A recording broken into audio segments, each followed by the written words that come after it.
Tonight, former President Jimmy Carter is being laid to rest in his hometown of Plains, Georgia. He had a state funeral in Washington this morning. ABC's Rena Roy has you covered from Plains on that service and the private ceremony Carter's family had this afternoon.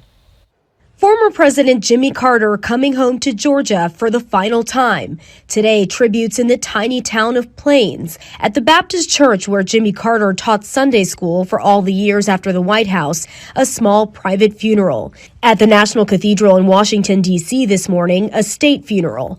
He may be gone, but he's not gone far. The outpouring of love and support that we have felt from you and from around the world shows how many lives he has touched and how his spirit will live on in many ways for us. All 5 living presidents there. Because of patriots like Jimmy Carter.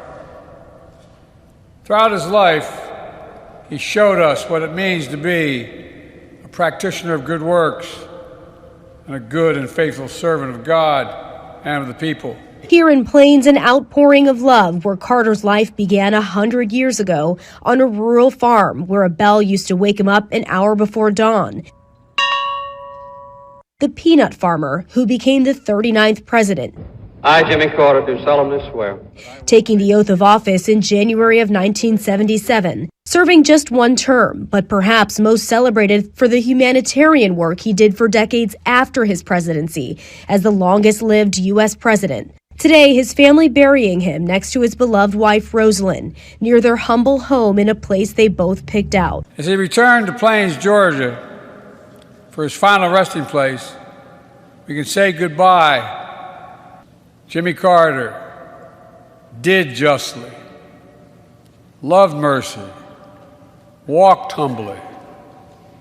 May God bless a great American, a dear friend, and a good man. The Carter family invited Secret Service agents who helped protect President Carter to today's events here in Plains. After nearly 45 years of his post-presidency, their service ends today.